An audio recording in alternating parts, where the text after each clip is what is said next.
예, 어쨌건 금일 시장 같은 경우에는 보시는 것처럼 종합주가 지수가 3,300포인트. 3,300포인트.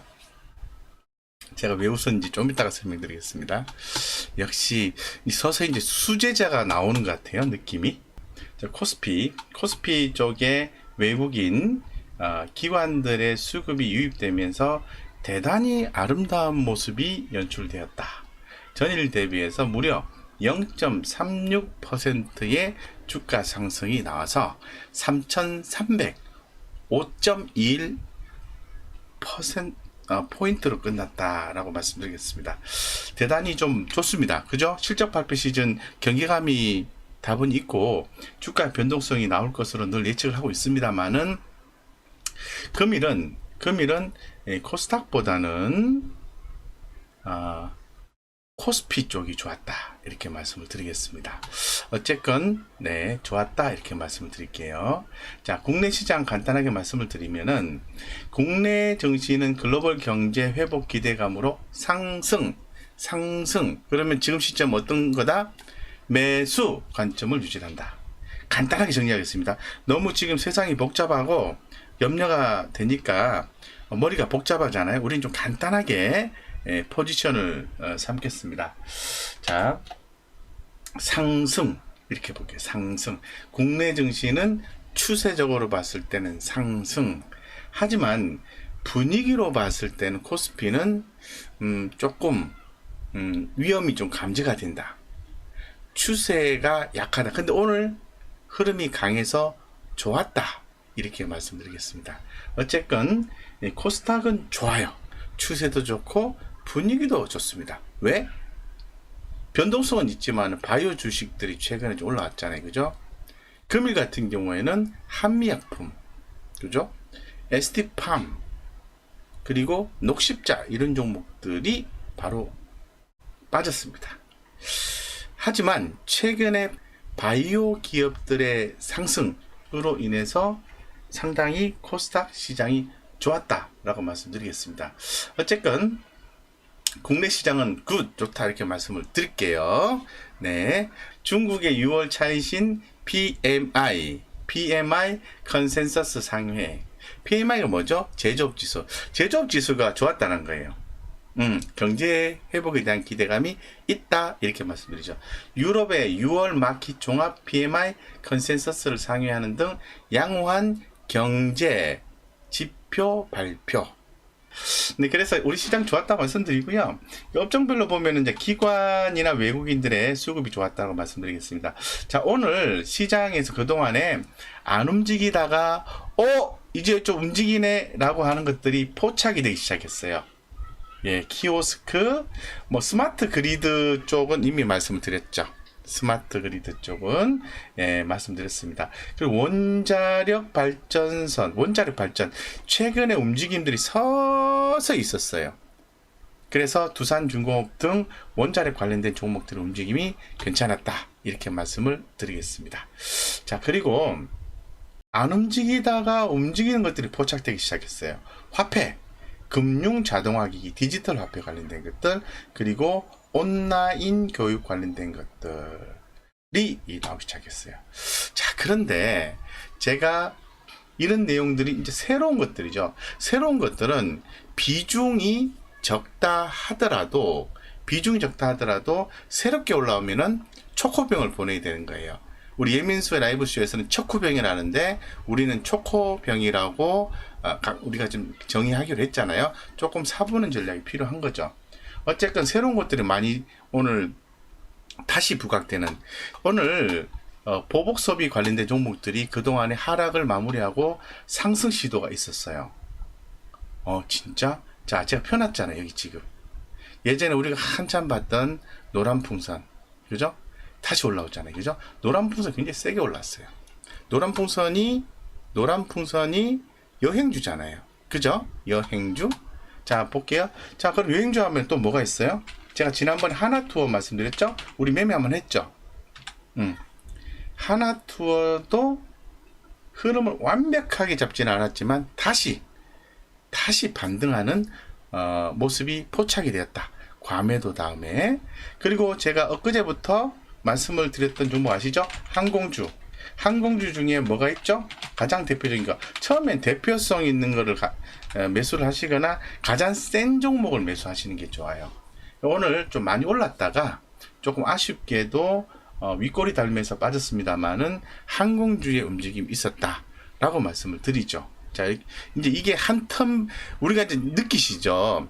우리가 처음에 A라는 섹터, B라는 섹터, C라는 섹터에 대해서 순차적으로 말씀을 드리고 있습니다.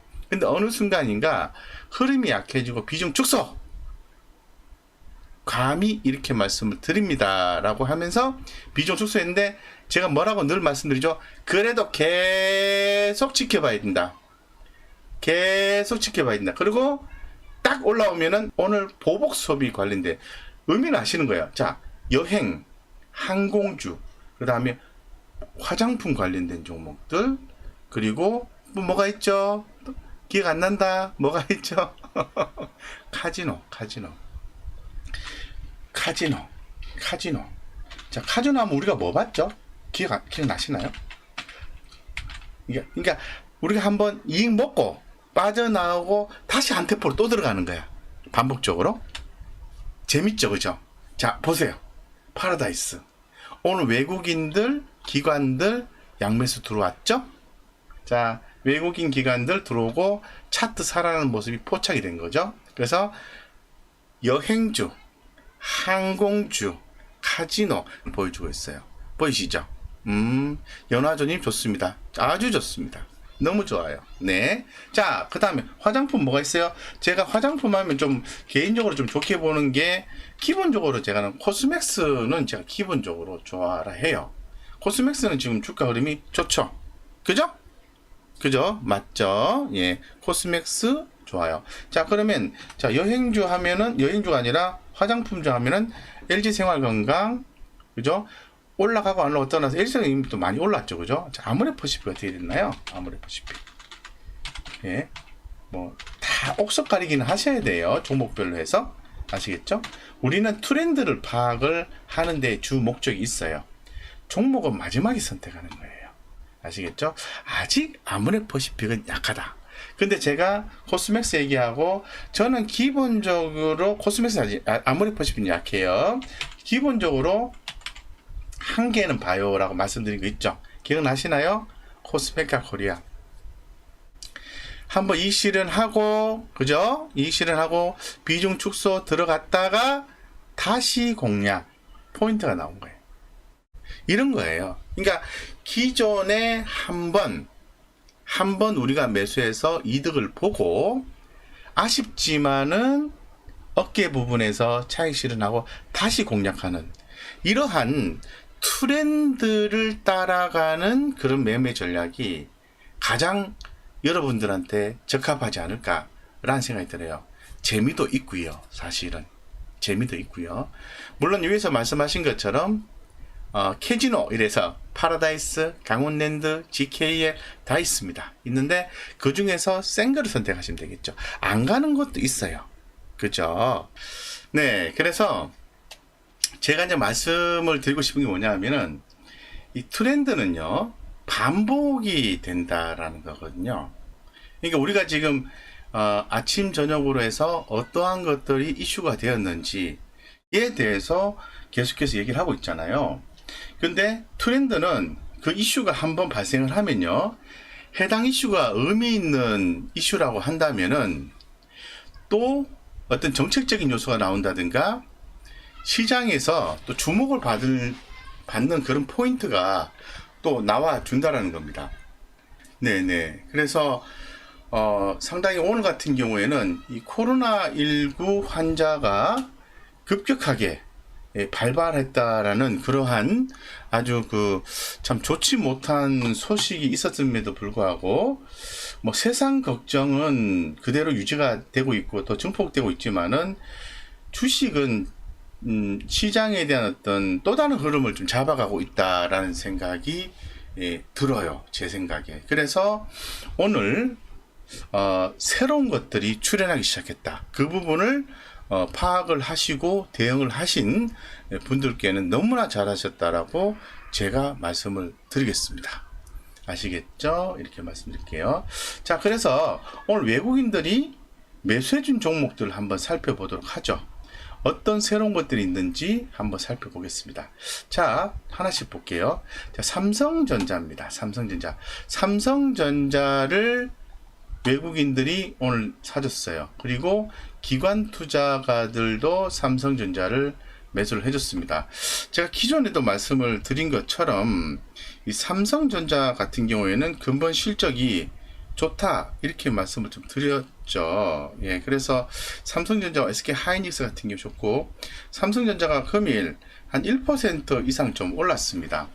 그래서 지금 삼성전자가 2분기 매출과 영업이익이요, 매출액은 61조 5천억 원 정도 되고, 이 분기 개념으로 해서 6%, 그리고 YOY 전년도 대비해서 16% 정도 증가하는 걸로 얘기를 하고 있습니다. 영업이익 같은 경우는 11조 원, 분기 대비 18%, 그리고 YOY 전년도 대비해서 무려 35%를 기록할 전망이다라고 얘기를 하고 있는 그런 상태입니다. 상당히 좀 고무적이고 좋다라고 좀 말씀을 드리겠습니다. 이 오스틴 펩 재가동과 시장 예상치를 능가하는 메모리 판가 상승으로 반도체 부분이 실적을 견인하리라는 예상을 좀 하고 있고요. 디스플레이는 가동률 관련 일회성 이익이 포함되리라 예상이 되고, 무선 사업부는 베트남, 인도 코로나 재확산 탓에 생산 차질과 부품 수급 영향이 반영이 되었다라고 말씀을 드리겠습니다. 그래서 하반기에는 아무래도 이 메모리 판매 단가 추가 상승 지속에 기반한 반도체 부분에 추가 개선이 있을 것으로 현재로서는 보고 있고요. 이게 두산 무선 통신의 경우에는 신모델 출하 효과가 기대가 되고 있습니다.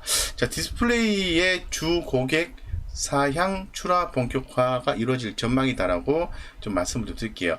분기 실적 상승 흐름이 지속되고요. 2021년 이익이 전년 대비해서 무려 37% 정도 증가하는 걸로 이렇게 예상을 하고 있어요. 그런데도 주가는 잘 못 가고 있습니다. 8만 전자를 유지하고 있습니다. 하반기에도 고객사들의 재고 축적 수요와 메모리 판가 상승 추세가 지속되며 이를 기반으로 한 점진적인 실적 개선, 주가 상승이 동반될 전망이다. 그래서 삼성전자 같은 경우에 금일 당연히 외국인과 기관들이 매수를 해주죠. 근데 예전에 보시면은 이 삼성전자 이 실적 발표 나오면 좀 빠지는 경향이 있잖아요. 그죠? 그래서 흐름이 어떻게 될 건지 봐야 되고, 반드시 빠진다고 생각하지 마시고, 아, 좋게 나왔구나, 단기적 흐름을 좀 살려 놓아야 되는데 8만 원 5천 원까지 가져야 되는데, 그런 생각을 가지고 대응했으면 좋겠습니다. 이 삼성전자는 늘 말씀을 제가 드리고 있습니다만은 새로운 게 필요해요. 새로운 게 필요한데, 이 새로운 게 뭐가 필요하냐면은 외국인들이 한국 주식을 사야 되는 그 이유가 좀 필요한 거죠. 그래서 그게 만약에 확보가 된다면 삼성전자는 갈 수 있다 이렇게 보는 거죠. 그게 산업적으로 봤을 때 시스템 반도체, 아니면은 뭐 남북 간의 평화 협력 모두 조성으로 인해서 뭐 상호 간의 왕래, 뭐 리스크, 뭐 어떤 그 분단 리스크, 이제 그 우리나라의 코리아 리스크가 좀 해소가 되는 거라든가 뭔가 좀 새로운 게 필요해요. 그래서 과거에 8만 원 같으면요, 과거로 한번 생각해 보시면 엄청나게 많이 올라 있는 거죠. 네, 그래서 삼성전자 아까 댓글에 질문이 나와 있고, 내일 어떻게 될까나 이렇게 말씀을 하셨는데 좋게 나옵니다. 좋게 나옵니다. 아시겠죠? 그 정도 보시고요. 긍정적으로 보시면 좋을 것 같습니다. 네. 그리고 어쨌건 삼성전자에 대해서는 오늘 외국인 기관들의 양매수가 들어와 준 게 대단히 좋다 이렇게 말씀을 드리고, 이렇게 간단하게 정리를 할게요. 그래서 주가의 흐름을 떠나서 좋다 이 정도로 해석하시면 되겠습니다. 그러면은 좋으면은 시장 전체 분위기가 좋을 것 같고, 여기 보시면은 어제도 설명드렸는데 1분기에 9조 원대, 2분기 11조 원, 3분기 14조 원 이렇게 영업이익이 예상이 되는 거니까 시장 분위기 나쁘지 않다. 그럼 다른 종목에서 이렇게 좀 세게 흘러나오는 종목들을 터치를 하셔서 성과를 내셔야 되겠다. 이렇게 말씀을 하고 정리를 하겠습니다.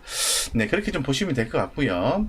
자, 어쨌건 삼성전자가 좋았고, 제가 늘 말씀드립니다. 우리 LG전자는 뭐 기존에도 계속 말씀을 좀 드렸는데, 역시 외국인들이나 그 기관들이 매수해주는 종목을 매수해주니까, 지금 뭐 LG전자 갖고 계신 분들은 지금 계속해서 말씀드리고, 이렇게 큰 종목에서도 계속해서 수익이 날 수 있다는 것을 계속해서 제가 입증을 좀 해드리고 있어요. LG전자 같은 경우에 뭐 최근에 좀 매수를 했는데 벌써 이제 4% 넘게 이렇게 수익이 났네요. 그래서 좀 느리지만은 좀 마음이 부담스럽지 않게 차분하게, 또 이런 종목들 살 때는 좀 규모 있게 살 수 있어요. 뭐 투자 비중이 5%, 10% 이렇게 안 해도 되고, 뭐 제가 이론상으로서는 4종목에서 8종목, 최고 이론상으로 10종목까지 말씀드리지만은 거의 뭐 3분의 1 정도 자금을 쏟아 부으셔도 괜찮은 거죠. 이 큰 종목은 수익이 났죠. 자, 그리고 여기 보세요. 제가 SK이노베이션에 대해서 무려 3일 동안 해석을 해드렸잖아요. 3일 동안 해석을 해드렸어요. 예, 이런 해석 저런 해석이 있습니다. 그런데 그 후에 그렇게 될지언정 현재로서는 인적, 물적 정해진 게 없고 가치 변화는 없다. 그리고 여러 가지 우려하는 바가 있지만은 그 부분에 대해서는 지켜봐야 된다. 이렇게 말씀드렸죠. 그럴 때 어떤 양상이 나와요? 외국인과 기관들은 매수를 해주고 개인들은 매도를 해주는 패턴이 나오죠. 물론 제가 이런 말씀은 드렸어요. 단기적으로 트레이딩을 하시는 분 입장에서는 21선이 단기적으로입니다. 중기적으로도 아니에요. 중기적으로 하시는 분은 당연히 SK 이노베이션 보유를 하고 계셔야 되는 거예요.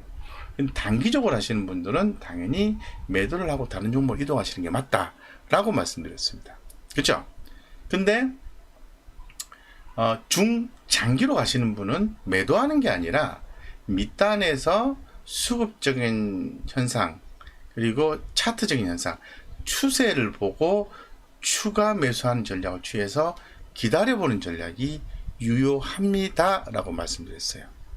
아시겠죠? 그렇게 해서 대응을 좀 잘 하신 분들은 뭐 나쁘지 않다 정도로 좀 말씀을 좀 드리겠습니다. 이렇게 보시면 되고요. 자, 그리고 지금 현재 그 삼성 SDI를 우리가 이제 계속해서 좀 그 말씀을 뭐 반복적으로 드리고 있고, 제가 우리 지금 그 아침 저녁으로 함께 이제 구독하시는 분들과 함께 종목을 기존에 큰 종목 위주로 해서 매수를 하고 어느 정도 수익이 나는지 체크를 좀 하고 있는데, 뭐 삼성 SDI는 꾸준히 올랐어요. 9.81%가 났어요. 그만큼 우리 지금 주식회사 갑부장에서 시장을 잘 대응을 하고 계시는 거예요. 예, 굉장히 잘하고 있는 거예요. 그래서 이런 종목을 만약에 샀다면은 크게 부담 없이 갈 수 있는 거 아닌가요? 뭐 70만원짜리 한 줄 어떻게 사노? 1,000원짜리, 2,000원짜리, 3,000원짜리 이런 거 몇천 줄을 사는 게 낫지, 이렇게 생각하시는 분도 있거든요. 글쎄요, 퀘스천 마크. 저는 한 종목을 사더라도 뭐 제대로 된 종목을 사시는 게 우리 개인 투자자 입장에서는 좋지 않을까, 개인적으로 이렇게 생각을 하고 있기 때문에 개인의 성향은 다르지만은 저는 좋은 종목, 이 가족을 위해서 과일을 산다면은 비싸고 알이 차 보이고 색깔이 이뻐 보이는 과일을 비싼 돈 주고 사잖아요. 그죠? 저는 과일 하나에 10,000원, 10개에 10,000원. 이게 사과인데 어떤 거는 10개에 10,000원이고 어떤 한 개에 10,000원이다. 한 개짜리 사겠습니다. 그걸 쪼개 먹겠습니다. 그죠? 예, 그래서 비싼 과일을 가족한테 먹이듯이 주식 투자도 비싸고 좋고, 그리고 내 마음에 여유를 줄 수 있는 그러한 종목, 섹터의 종목을 선택해야 된다는 것도 다시 한 번 더 강조를 드리도록 하겠습니다. 삼성 SDI 좋고요. SK 하이닉스 기관지 샀고요. SK 하이 테크놀로지는 잘 가죠. 2차 전지 섹터가 하반기 주목받습니다. 그죠? 예, 주목받습니다. 그래서 가고 있습니다. 삼성 SDI, 자 보십시오. 삼성 SDI 그리고 SK 하이테크놀로지, LG화학 전부 다 2차 전지 섹터잖아요. 그죠? 그래서 좋다 이렇게 말씀을 드릴게요. 됐죠? 네, 말씀드렸습니다. 자, 그 다음에 게임주 NC소프트가 있었고요. 자, 삼성전기를 기관들이 오늘 매수를 해줬고 외국인들은 좀 팔았어요. 자, 오늘 아침에 점심가 프로젝트로 삼성전기를 공략을 했습니다. 그죠? 공략을 해서 밑으로 빠지진 않았고 0.몇 프로 정도는 올라 있을 거예요. 예, 올라 있을 거예요. 그래서 좀 끈기 있게 대응하십사라고 말씀을 좀 드릴게요. 아시겠죠? 그렇게 아시겠죠? 그렇게 좀 말씀드리고, 자, 그 다음에, 뭐, 해운주, 이렇게, 자, 두산중고. 자, 아까, 우리 이제 그 구독자님께서 참 오늘 두산에서 좋은 성과를 냈다고 말씀드렸는데, 각 부장이 그만 얘기했는데, 귀담아 안 듣고, 딴 데서 헤매신 분들은 좀 후회를 하실 것 같아요. 그죠? 어제도 설명을 드렸고, 그죠? 며칠 전에도 예민수의 라이브쇼에서도 설명을 드렸어요. 예. 그래서 왜 재무구조 개선이 됩니다. 라고 말씀을 드렸어요. 특히나 두산에 대해서 제가 말씀드렸죠. 오늘 장중에 무려 이 큰 10만원대 종목이요. 무려 15.99%까지 올라갔어요. 아까 점심값이 아니라 생활비를 버셨다고 말씀을 하셨어요. 그렇게 하려고 하면은 종목에 대한 확신이 있어야 돼요. 종목에 대한 확신이 있어야 되는데 확신이 없다면은 그렇게 할 수 없는 거죠. 제가 뭐라고 말씀드렸죠? 두산은요 구조조정 효과입니다. 투자 포인트는 다시 한 번 더 말씀드리지만 왜 다시 말씀드릴까요? 자, 질문 들어갑니다. 왜 곽 부장이 두산에 대해서 다시 한번 자세히 말씀드리려고 할까요? 상승여력이 있다 1번, 없다, 상승여력이 있어서 1번, 자랑하려고 한다 2번, 어느 쪽일까요? 아마 여기 2번 누르실 분은 여기에 2번 안 누르시고, 아마도 그 안 좋아요 시작하자마자 분명히 한 사람 또 안 좋아요 누르신 분 있을 거예요. 그분, 황상민이 2번이다. 자랑하는 냄새님하고 황상민님하고 이주님이 자랑하려고 한다 이러면서 네, 뭐 자랑도 하고요. 그리고 상승여력이 있기 때문에 제가 말씀을 좀 드리려고 합니다. 그래서 이번에 마지막으로 말씀을 드리는 거예요. 이게 한 번만 얘기하면 네 번째 말하는 거예요. 네 번째 최근에 와가지고 뭐 두산 그룹에 대해서는 기존부터 여러 번 제가 말씀을 드린 건 아시죠? 그죠? 뭐 곽 부장이 그만 얘기했는데 이러면서 제가 말씀을 드렸어요. 기억나실 거예요. 그래서 이게 이제 우리 그 개인 투자자분들의 성공 투자를 위해서 제가 굉장히 진솔하게 말씀을 드리려고 애를 쓰는 거예요. 자, 맞습니다. 자랑도 하고 추가적인 상승 여력이 남아 있기 때문에 말씀을 드린 건데 아직 웬일이고 없노? 그분 아직 안 오셨다. 시작하자마자 3분 이내에 안 좋아요 누르시는 분. 오늘 아직 안 오셨다. 좀 이따 오실 것 같아. 네. 자, 다시 한번 읽어 드릴게요. 자, 다시 한번 말씀을 드릴게요. 두산은요, 목표가는 시장에서 한 15만원까지 제시를 하고 있어요. 설령 15만원이 안 간다 하더라도 11만원은 넘지 않을까라고 개인적으로 생각을 해요. 물론, 안 갈 수도 있어요. 근데 우리가 이제 주목을 해야 되는 내용은 뭐냐 하면은 두산중공업 유동성 위기를 극복하기 위해서 채권단으로부터 두산그룹은 유동성 위기, 두산중공업의 유동성 위기를 극복하기 위해서 채권단으로부터 다시 한번 강조합니다. 3조 6천억 원을 긴급 지원받고 대신에 자산과 자회사, 손자회사를 매각을 했죠. 그 자회사, 손자회사가 어디예요? 두산타워, 네오플럭스, 두산솔루스, 모트룰 사업을 다 매각을 한 거죠. 그러니까 어떻게 했어요? 매각했으면 돈이 들어온 거죠. 재무 건전성을 확보하기 위해서. 그리고 유상증자를 포함한 제 3조 원 규모의 재무구조 개선안을 마련해서 진행 중에 있습니다. 그래서 지난 12월 달에 자 두산 오늘 장중에 15% 오는데요. 두산중공업 어떻게 됐어요? 장중에 오늘 네 6.8%나 올랐어요. 대단히 고무적이고 기분 좋은 일이죠. 우리가 맞췄다 이래 되는 거예요. 맞췄다. 두산 인프라 코어는요 거래 정지 중입니다. 네, 그래서 두산중공업 유상증자에 12월 달에 참여를 했고 왜 참여했을까요? 돈이 있으니까 참여할 수 있는 거예요. 또한 올해 7월까지 산업 차량 부분을 관계사 두산밥켓에 산업 차량 부분을 관계사 두산밥켓에 7,500억 원에 매각하는 겁니다. 제가 어제 산업 차량 부분을 관계사 두산밥켓에 어제 두산밥켓을 이용한 것 같은데 두산밥켓에 7,500원에 500원이 아니고 500억 원에 매각을 한다는 거, 돈이 들어온다는 거죠. 한편 그룹의 대주주 일가는 지난해 11월에 두산퓨얼셀 지분 17.8% 두산중공업 증여 돈을 안 받고 줬다는 거예요. 증여, 그죠? 지금 엄청나게 두산그룹이 지금 다시 일어나려고 이해를 쓰고 있는 거예요. 이 부분은 우리는 자구 노력에 대해서 높이 시장에서는 점수를 주고 있다라고 말씀을 드리겠습니다. 두산중공업의 경우에 자체적으로 인력 구조 조정과 더불어서 클럽모 CC 등의 자산을 매각하며 1조 2,125억 원 규모의 유상증자를 진행하였다. 올해 2월 현대중공업그룹과 두산인프라코어 지분 몇 퍼센트? 34.97%에 대한 매각 계약을 체결했다. 이와 같은 구조 조정 등으로 인해서 동사가 어디죠? 두산, 차입금 감축 등 재무 구조가 개선될 것으로 예상한다. 무엇보다 두산중공업의 재무적 여력이 개선됨에 따라 잠재적 지원 부담이 완화될 것으로 본다. 누가? 두산그룹이